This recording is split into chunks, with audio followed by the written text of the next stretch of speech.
Welcome to episode 11 of the Austin Downbeat. We have a great show for you today. So excited. But as usual, first, we're going to do a rundown of what's going on for you here in Austin for this week in Austin. May 3rd through the 9th. Here's what's happening. May 4th, Group Love is at Moody Theater. Friday, May 6th, Turnstile is at Stubbs. Saturday, May 7th, Patti Smith and her band is at ACL Moody Theater. Same night, Max Frost is at ACL Live. And Sunday, May 8th, Kelsey Carter is at the Mohawk. Also, May 8th is Mother's Day, so be sure to order those flowers, book that massage, schedule some time out of the house with the kids and give mama a little bit of time. Today's guest for the show is Tony Scalzo, singer for Fastball. These guys have been around for close to 30 years. And if you listen back from their first record to now, boy, have they grown and changed and kept the momentum. They are touring with Everclear. Everclear is celebrating 30 years of being a band and touring. And they're a really fun combo to watch. I've seen that personally, and they're really fun. They have Patreon where they're pushing out new content and music every month. I myself subscribe, highly recommend that you do too. They're putting out new music, and definitely some more coming this summer. There's a lot going on with Fastball, and I really enjoyed sitting down with Tony and just getting some one-on-one time with him. And learning just about his perspective through the last close to 30 years. So I hope you enjoy it too. Without further ado, Tony Scalzo. All right. Tony Scalzo, singer of Fastball, thank you for coming by the show. Sure. Thanks. How do you phrase that when there's two of you that I feel like you guys split it so beautifully, your lead singing title? How do you phrase that for people? Just singer of Fastball? I don't think there's any sort of protocol really. Yeah.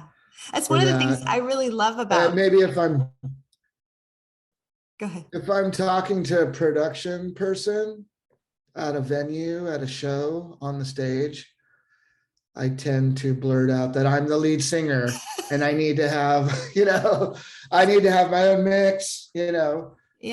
And I might forget to say that Miles is also the lead singer, but technically, we're a double vocal, we're two guys up front. That's just the way it's always been. Not a lot of bands do that. I think we really got a kind of niche. I'm sure there's some other examples, but especially in a sort of like alternative rock, band, we've managed to stay together for a really long time. And, back when we really were an alternative band back in like 94 is when we got together in August of 94. And we had already been in it through the ringer with all kinds of other things, other projects. And so we kind of like knew how to move fast. We could negotiate, all the things, getting a manager, working with a label, and recording records. So the stuff that was new to us was having a hit, and that's a whole new, that's a whole new ball of wax. It's a whole new workload. And if you're not used to it, it's like a drug. It's very euphoric. At the same time, it comes with these realizations little by little that, wow, this doesn't really make people happy. It's like, it's supposed to make you happy. I guess, what happened was I became, alienated from my family because I was gone the whole time. And I had young babies at the time. And it was not that great when you can't, when you can't go home and you're kind of like, yeah, it's fun, but yeah, it's like, so. And I don't mean to take us down a dark path with all that, but Over the years, I've grown up, and I still keep growing up, and learning. Mhm. Um, Things aren't the way you think they are. They just aren't. But that's made it possible for Miles and I to become more cooperative with each other. I had no way of knowing what his vision was for years, and he had really no way of knowing my vision. And when you have a vision, maybe we didn't know what our visions were too, Right. but when you do have something that you feel is your aesthetic, and you have to bring it to somebody who's got the same convictions about their own thing, it becomes a struggle and a fight. But at the same time, the struggle adds to the chemistry of the thing, and the Right. tension, and the coolness of the whole thing. If you Mhm. can manage to love each other and still argue, this is like a marriage. If you can keep Mhm. that going and be productive about it, then that's half the battle, and then the rest is just like learn how to work together. And at the moment, and I'm not going to discount the value of being sort of shut down for a couple of years, we really added a lot of time for figuring out what is this, what do we do, what is this job that we have, and Yeah.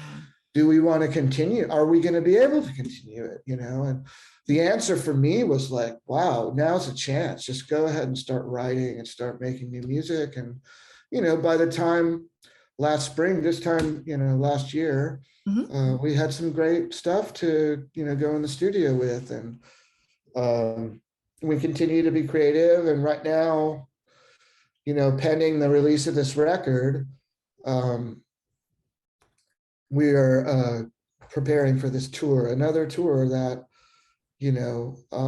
we're basically, this is our bread and butter. We open up for bands that are larger, and Mhm. you've even seen, us play with Everclear before at, Everclear likes to play really out of the way markets, right? Well, you And and I met in Austin yeah, Airport on right. our It was like way a to hockey arena in South Dakota, right? no, Dodge City, Kansas. Dodge City. Okay. South Dakota. I mean, you couldn't Yeah, tell, yeah, you yeah. Remember know, that airport was like literally that one was the room? smallest airport I've ever been in, I for know, me too. sure. Me too. And, seeing those guys and all meeting up at the airport, that was kind of funny because we're the only people on the plane. That was really And funny. so, anyway, we're getting ready to do a full on tour with them. And it'll Yeah. be our third full on tour with them in the last 20 years, 25 years, shoot. Yeah. Um, 1998, they took us out with Marcy Playground. And that's how um, we promoted our album, All the Pain Money Can Buy, which was Mhm. actually our second record. But it's a song that has Out of My Head and Firescape and The Yeah. Way. So, we were basically opening band doing that. And then after that tour ended, we got on another big tour with Sugar Ray Mhm. and the Goo Goo Dolls. And that was a big, long, thing like that. And we do a few headline things, but they were always in smaller places. And we'd never been able to really, Breakthrough. cross that threshold of like a bigger headlining crowd. I mean, you won't, maybe, we can get to that point where we'll be able to headline some theaters in the future. That's really the kind of goal Mhm. I think we'd like to see, is upping our draw. Or, Mhm. and I don't understand, we do the best we can to get, Right. out there. I think we're really good live. We're, Mhm. uh, we got all the tunes and all the musicality and everything, and it's all in place. We're working for developing a better, more powerful image on stage Mhm. by enlisting, the help of some friends.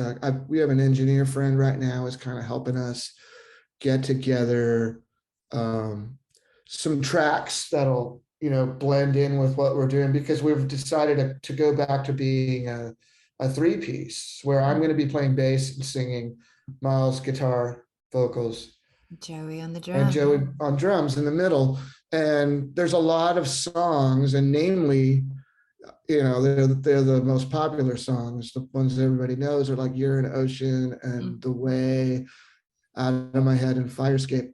All four of those songs, they kind of need to have like a rhythm guitar going on or some kind of thing. And rather than set up something like an invisible, that's going to be this sort of invisible player, we went in the studio and we started recording some tracks that would be more of a bed and more of a filler and a texture, so that like when Miles goes to his solo, a guitar solo, it's not obvious that there's another track running, and I feel really good about this. It's not like we're recording the vocals or all the instruments and then just pantomiming when we play. There are a couple songs where I actually recorded a bass line, and I might have to on further investigation, like playing along to it, the band, I've noticed that maybe the bass parts are a little too busy, because then you get that sort of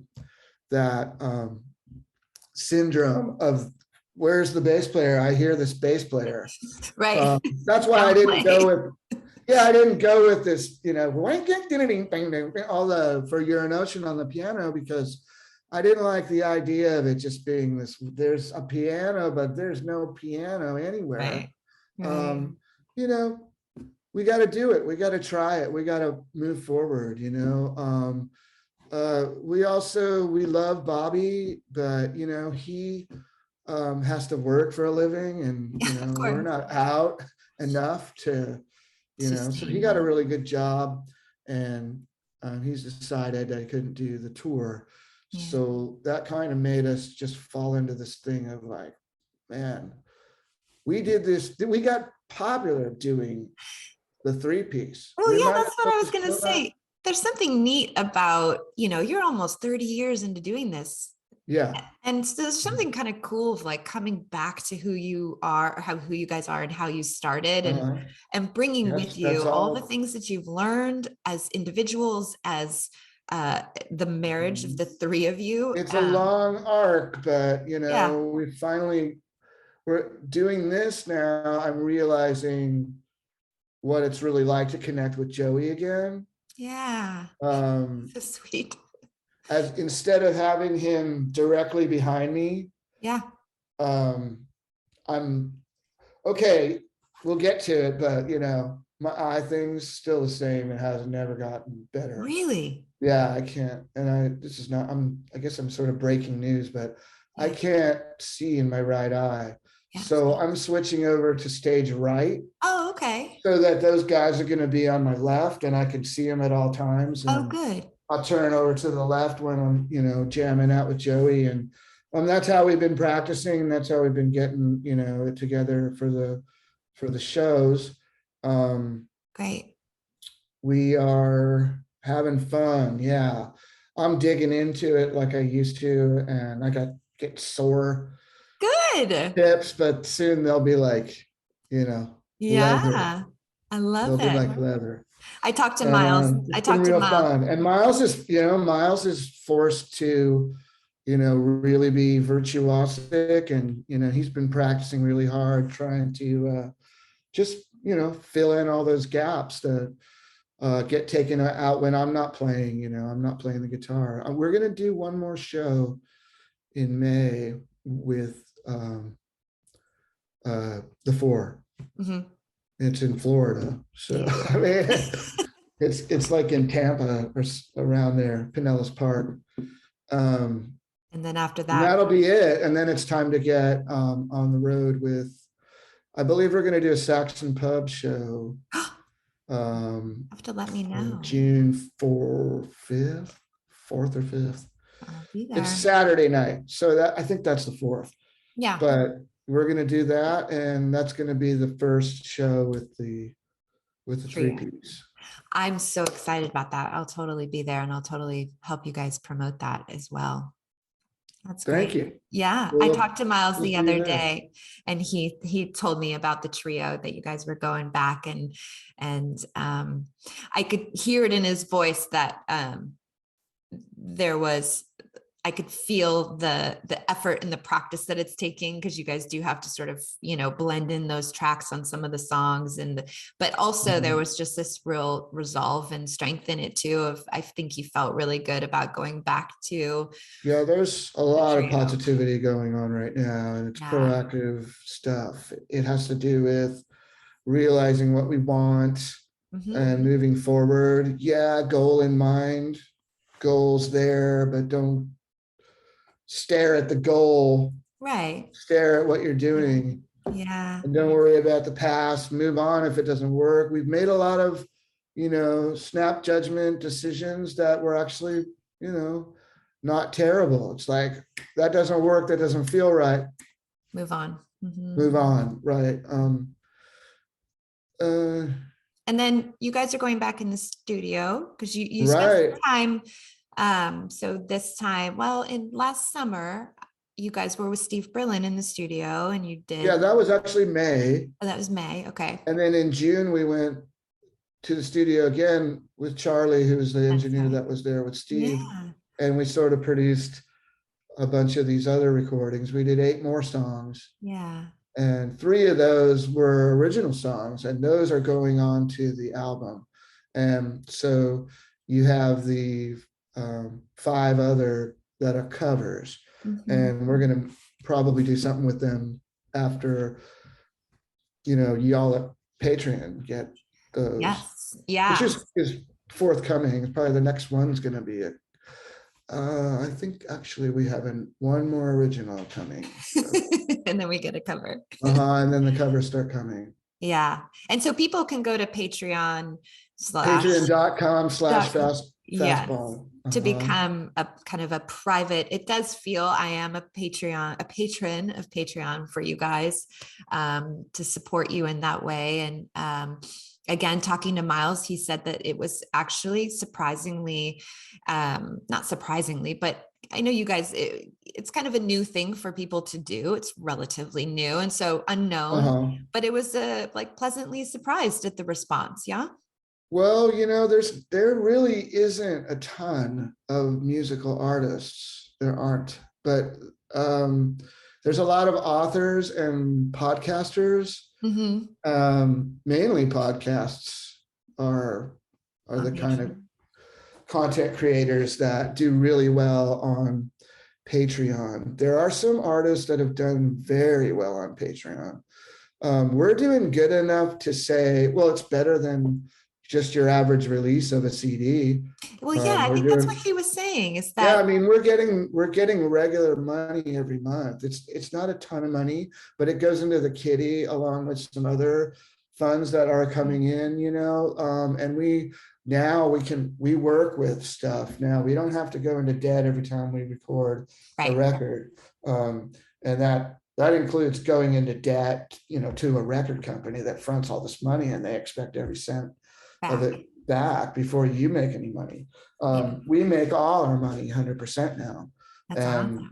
We don't have to, and we were doing that for a while, for a long time, actually. A couple albums, we literally took a credit card and just, yeah, we're in our 40s, so we could do that, and then just paid it back a little by little every time we did a show or something, or got, one of those royalty checks. We'd add it to the debt.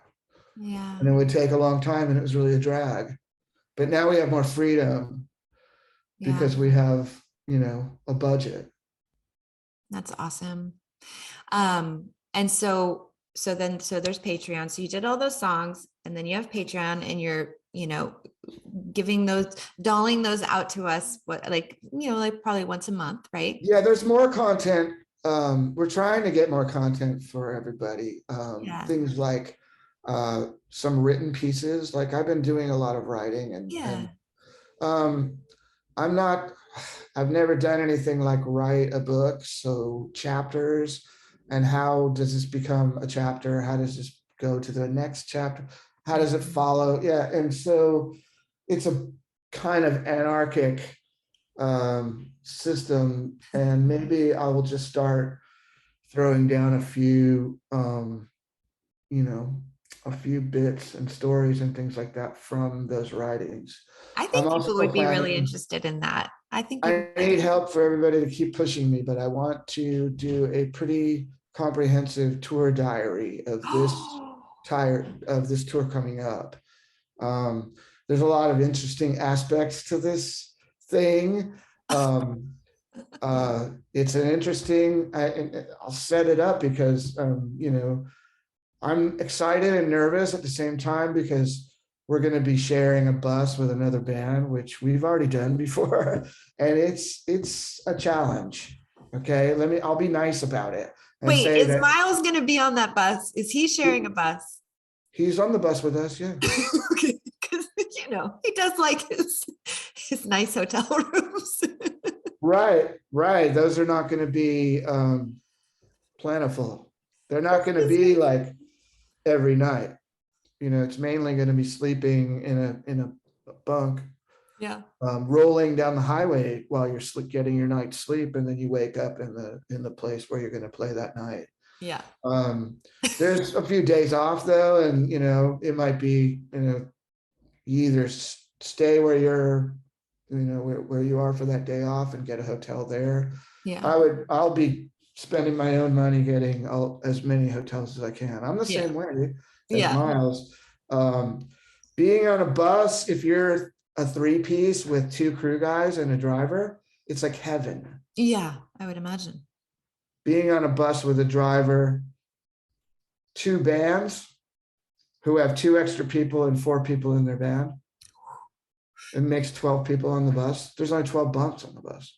Oh, Tony. Yeah, everybody's past 50. Can you write about this? Except for our tour manager, who's like 32. The little guy.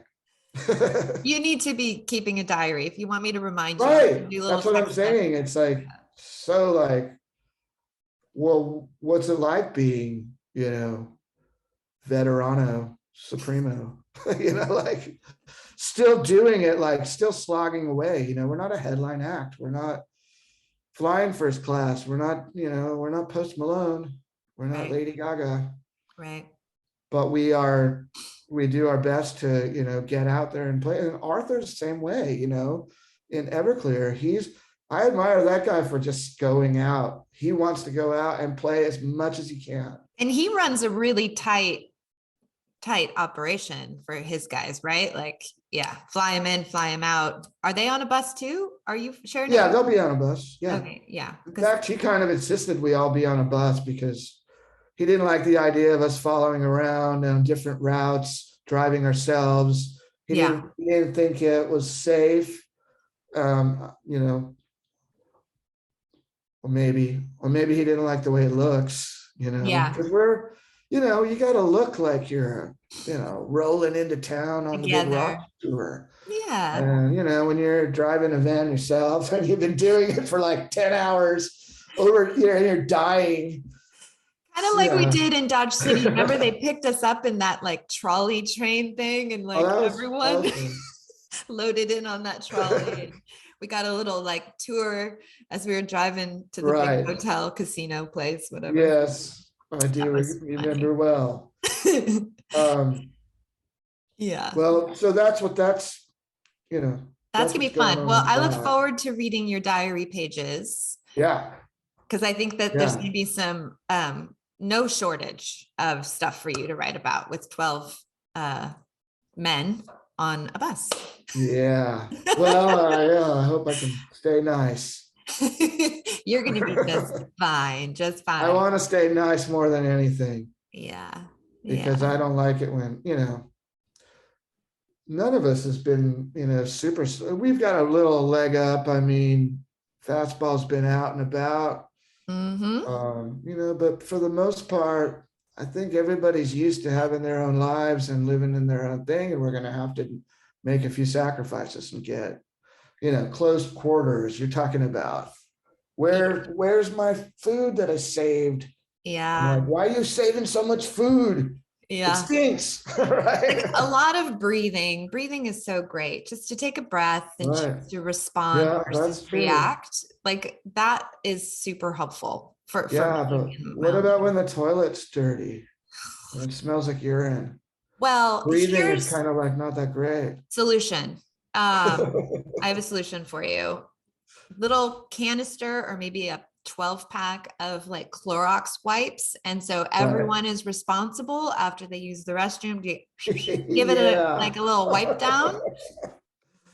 And that way it Wow. will Well, I'll smell try that. fresh. Bring your own canister of Clorox wipes, see if it I catches already have, on. yeah, I have a supply. You know, they've got these great boxes and they just have little envelopes. Yeah, Not yeah, really environmentally friendly, but it sure works for a yeah. backpack. And to make up for that, here's another road tip. Um, my wife got those sheets, they're detergent sheets. Hmm. So they're only this, they take up no space. Oh, You sweet. lay them in your suitcase and they don't, you put it by your laundry bag and then you always have it. You don't have to worry about pouches bursting in your Oh, suitcase that's or a great. giant bottle of, Yeah, Tide. yeah. So, that's a pretty good tip. That takes a lot of, yeah, a I lot of have a weight great idea off. for you. You could do little like vignettes, videos from the road and just be like road tips with Tony. Right. Steve Berlin turned us on to a video of Cesar Rosas from Los Lobos, Uh-huh. and he's like cooking a burrito on two irons in the hotel room. Like he puts it upside down, Yes. puts the burrito on there, and like a panini, Yes. I mean, Miles has the coffee situation down. He travels with Right? his Yeah, own pour little over pour over thing. situation. Yeah, I would. Yeah, yeah. You have Like to I have a feel like, microwave in your hotel for that. yeah, I feel like you guys could On the provide a bus, it's lot all of value. Keurig. That's it's awful, but it's the most convenient way to have decent coffee because Yeah. you can't really boil water unless you're doing it in a microwave. You're rolling, and it's Yeah. tricky. Yeah. So pour over is not really in the cards. Uh-oh. But Well, the there's some Keurig nice, works great because there's no mess. yeah, but there are some nice, I do pour over coffee thanks to Miles. He taught me how to do that. But every once in a while I do my Keurig and there are some good organic pods Oh that yeah, what's it called when they recycle. yes, they like you can put them in the compost. They're Uh-huh. compostable. So Compost. I don't use them. I don't use any pods that aren't compostable because Yeah. then I feel horrible throwing them in the garbage. But there are Right. there's some workarounds, but I feel like you could provide a lot of value and it would be good content for you to just kind of get out there, put that stuff out for people and they Yeah. know and they see Yeah, you. I'll And shoot you're some so video and funny, stuff. I'll you be know? shooting video of, the different sights and sounds. A Okay. lot of the time it's going to be a parking lot outside of a venue with two buses pulled together Right. and that's the thing, you don't without a hotel, there's usually a day room for the driver to sleep in and Right. another day room for the bands to come and take showers if Yeah. there's no showers at the venues. A lot of times the venues have showers and they have a laundry facility at the venue. Yeah. Um, it wasn't like that. It hasn't been like that forever. It's the whole thing of like the touring business and the whole venues kind of tied to these larger companies, Mm-hmm. that they all have policies and they all have like a set sort of way. You have to have like a green room that everybody, is comfortable with and, Yeah. some catering, and there'll be catering in the back at all the venues. So that's another thing you don't have to worry about. Yeah. But if you want to go split, you get an Uber and you go to a restaurant, Yeah. if you want, but you can always have that lunch and dinner Yeah. that's right there. And it's usually fairly good. Yeah. Yeah. And, Good. I'll be eating a lot of catering this summer. Yeah. Good.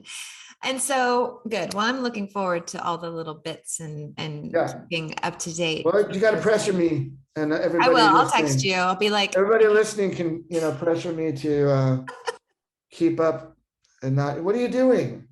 What are you doing? You're just laying there watching movies all day?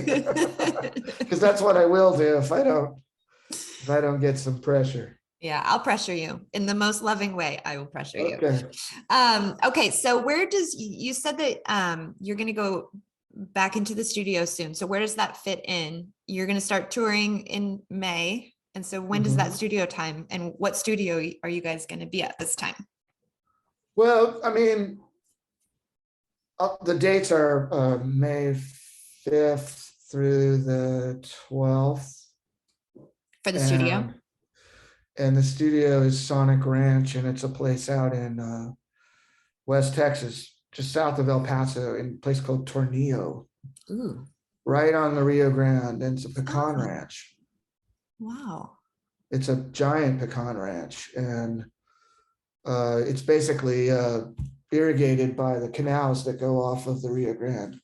And but there's also like a little compound, maybe 4 acres of buildings with studios. There's like a hacienda for the staff and the guests and the artists to sleep and live in. Each one has a little casita, Aw, and a courtyard. wow. Um, and then there's a common area for dinner, and there's a staff there that cooks breakfast, lunch, and dinner. And they also work at the pecan farm because there's a lot of processing that goes on there. So I Yeah. think there's something like 40 employees at this place that Wow. aren't music people at all. They're like, Wow. carpenter, cooks, um, maintenance people, and housekeeping. Mhm.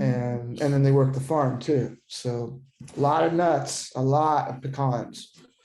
Um, Last time we were there for like a tour, we were we wanted to go there really bad, but we just couldn't really make it happen. But we got the full tour. Tony, the owner, flew us in one day and had us spend the night. He showed us all around it, all the different studios, and it was like, I want to do this for sure. But now we got a chance to. And David's been in there a lot. He works there a lot, and so it was kind of a no-brainer. Let's try and work with David this time, because I really want to go to that studio. And when I realized the connection with David Garza and Sonic Ranch, I was like, let's call him. Yeah, And I just called him, and he said, hey, I want to do it. Let's do it. Can't wait. that's awesome. Yeah, A lot of power in just asking for what you want. right. Got to find out. Mm-hmm. Squeaky wheel gets greased. Yeah. Yeah. And that never stops. I mean, do you find even 30, well, you've been playing music for longer than 30 years, obviously, right? I mean, Yeah, yeah, you've been playing since. I I was in my first rock band in 1978 when I was in junior high. Well, I was a freshman in high school. And I that's was back in 14. Costa Mesa? It was in Orange County. It was in Tustin. Okay. Okay. Yeah. And the guys in the band were always all, 3 or 4 years older. They drove cars. We played, big keg parties. You think about Fast Times at Ridgemont High or something like that. That was the vibe. It was like just long-haired kids drinking beer Yeah. and rocking out. And Basically, the it lyrics was to, what I wanted to do for the rest of my life yeah, after I'm that. thinking immediately of Electric Kool-Aid, the song Electric That's Kool-Aid. yeah, that was a little later. That was I was in a full grown adult during that. Unlike a couple of the band members, some of the guys were, I think, 19, 20 years old Wow. when I joined the band, and they had the band already going for quite some time as high school students at Newport Harbor High. And by the time I joined, I was maybe a little older than all of them, but they accepted me anyway. And uh, it was the first time ever really writing and being a lead singer of a band. Wow. So I dug that. Usually I was just like the little guy, either playing bass or like guitar, just Mhm. like side guy. But this was our band, and it was really great, and made me realize that I could do this. Like I could really do this, like for a career. Yeah. And, little by little, every couple of years, something would improve and it'd be a better situation. And that's around, things are going really great. I was in a ton of bands, playing big shows, small shows. My favorite stuff though was the local parties that my band, The Goods, would do, which was sort of offshoot of Electric Kool-Aid. And that was just the funnest thing because everybody knew everybody. And then I got this offer to come out to Austin to play in a band with a singer-songwriter here named Beaver Nelson, who's still around. He's actually playing tonight at the Continental. But that he had a record deal. So the thing is, me and this drummer, Jamie, who was actually in Electric Kool-Aid with me, moved out to Austin to be in this band. And it was me and Jamie, and Paul Miner was the guitar player. And I was going to be the bass player and Beaver. And we went out to Memphis and recorded an album at Ardent Studios where Big Star recorded, and got to meet Jody from Big Star, who was kind of like the manager, owner of the studio. We were there for like a month, so that was really fun. And it was the first time I'd ever been in Memphis, and like I really got into the vibe because there's nothing to do in the morning when nobody started till like 1 o'clock. So me and Joey would get up and ride our bikes all around Memphis. And in the early 90s, this is 1994, Memphis was not really happening. It was kind of like, if you ever seen that movie Last Train to Memphis by Jim Jarmusch, it shows the sort of like trashed out Memphis of the 80s. And well, it wasn't much different in the early 90s, but it was vibey and cool. It had this really great feel. And I happened to be reading this book by Stanley, I can't remember his last name, but he wrote a great book about the Rolling Stones. And he was from Memphis. So it was just, the history in Memphis is ridiculous. I mean, Elvis Presley notwithstanding, you have, the Reverend Al Green, you have some great bands that were from there, the Grifters. There was a great alternative club there called the Antenna, where bands like Pavement and Sonic Youth would play. So that was really a great time. Really, like, I didn't feel like I was going to be super successful, but I felt like I didn't matter because, as long as I could play and be, around it all, cool places, and just learn about stuff and learn about the country, and but it was really once that all like never really materialized that I started working with Joey and Miles, and then we got in the van and we went everywhere.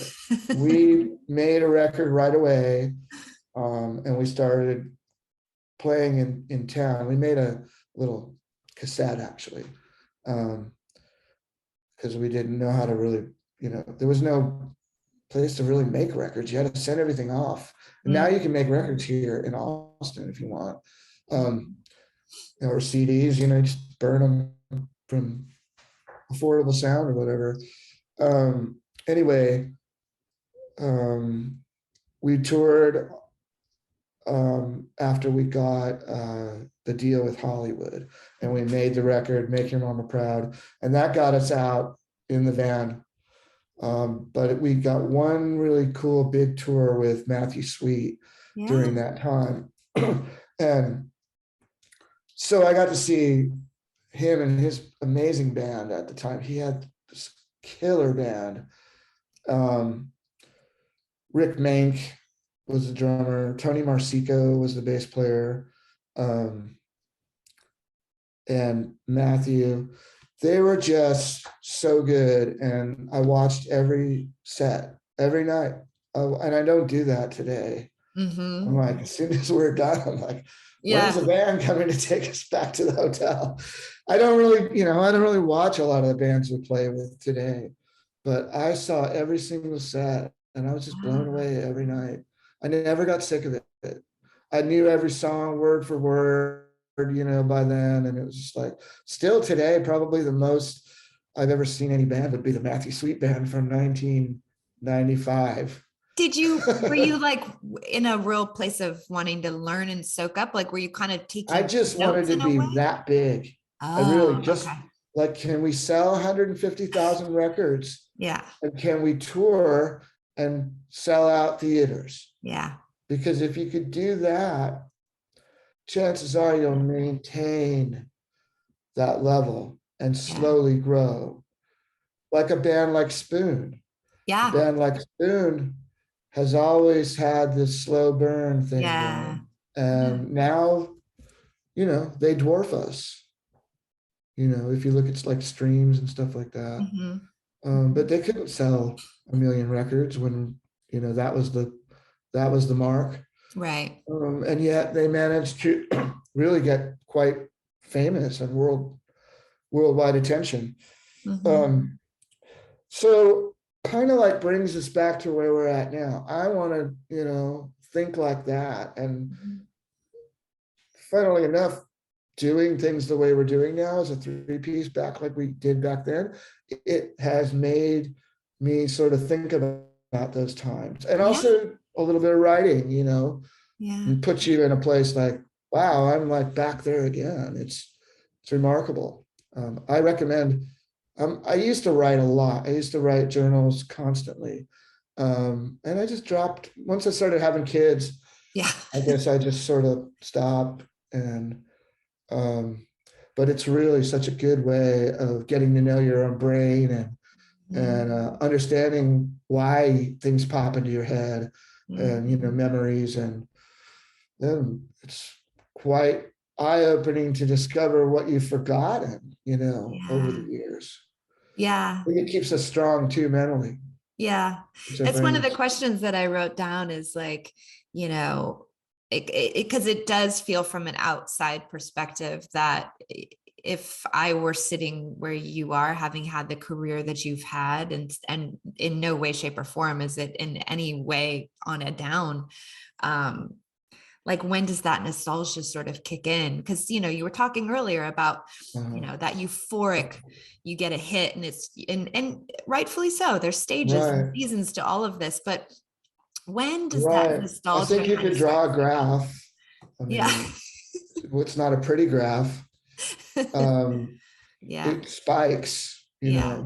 This career that was steadily going very organically and doing really well. I Hmm. had no complaints in 1995.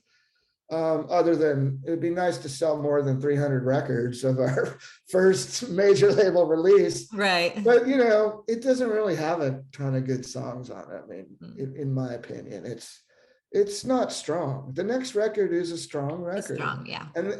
so it was a hit. It had lots of push from radio, from the label. They wanted to put us out. They took us all around the world.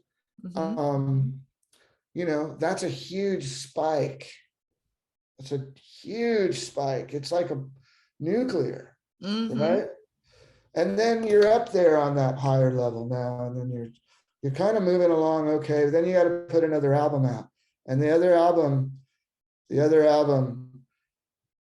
only sells a fraction of what that one sold. So you got this little, I don't know what you call that, like a little decline, but it's only slight, but you're Yeah. still on that level, and Hmm. it's a good level. But then things just start not happening. I Yeah. don't know what it is, but there's a number of factors. I mean, we can't go into it now. It would take Yeah. forever. But a thing that made things sort of get sick and die, and it just got down, down, down, down, down to a point, I would say about really only about 12 years ago, when we started to get more communicative, the three of us together, and started working on making another record. We made a record called there was a big gap between Little White Lies and it's not majorly big because we did other things separate. I put out a solo album and Miles did too. Yep. But once we got back and started making Little White Lies, soon we made another record called Step Into Light. Mm-hmm. Soon we made another record, The Help Machine. Yeah. And during that time, we're back to the kind of incline that I recognized back in the mid 90s, that I saw us organically moving upwards. But,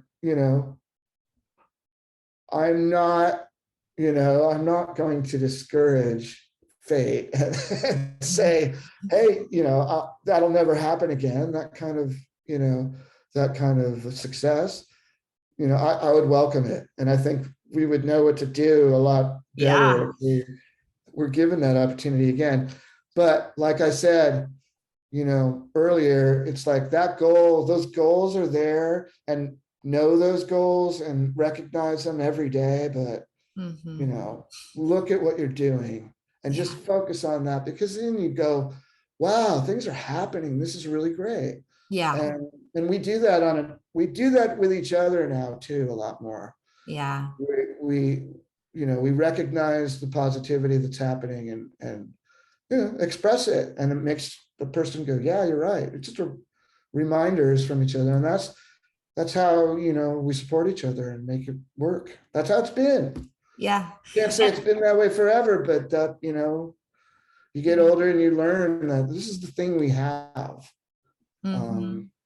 I've seen that between you guys with my work together and make it work. And if we want to do different things, then we have to talk about it. Yeah, I've seen that with my own eyes between you guys, and I've heard Miles talk about it, and you now here, and I think that there's something really cool. I know I didn't go through that process like you did, but as an observer, there's something really beautiful about darkness and struggle, and you kind of have to have it in order to have the perspective and the nuggets of gold that you guys have now. You couldn't be where you are and be as tight and close as the three of you are now, and kind of on this really healthy, awesome path without going through all that stuff and having your graph look the way that it looks. So I look at that and I go, that's perfect. Like it's perfect in its imperfection, because we've lived long enough now that we know as just individuals, and a mother, a father, and we have relationships where it's like you have to learn how to go through that hard stuff with someone in order to really have something real. Yeah, it's true. So it makes me so happy for the three of you. Can't all be a bed of roses. No, well, you can't stay up there at that tippy top, upper. Our signal is going wonky. Is it? Yeah, you get a little frozen, but your audio's been good the whole time. So, okay, good. Yeah. Yours is breaking up slightly. Is it? Okay. I think our audio's okay. I think it's the video piece that breaks up. But well, we probably need to wrap it anyway. Yeah. I think it's been good. I'm glad you did this. Yeah, I'm excited. I'm really enjoying doing the show and talking to people like you, as I've said multiple times, but people that are a real part of the fabric of the community of musicians in Austin, especially for people that aren't from here, for them to really understand what Austin music is made of. And so that it always stays really respected and revered, because it's such an important part of the city. And so I'd honestly like to be more a part of that fabric, like in the present day, but I don't really. I might go see Stone Wheels at Workhorse Bar with Miles, but I don't really know what's going on because I don't get out enough. Yeah. But yeah. Well, I definitely consider you and Miles and Joey as part of it, and an important part of it at that. And so Miles is Miles is a presence, and so is Joey. Joey plays every Wednesday night with John D. Graham at the Continental. Does he really? And yeah, I didn't. and Miles plays every Sunday at Saxon with the Resentments. Uh-huh. And I was doing some stuff, but since I stopped doing it, I'm really happy about the decision. I I love to play with the Tycoons every week as much as possible, and I did it for a really long time.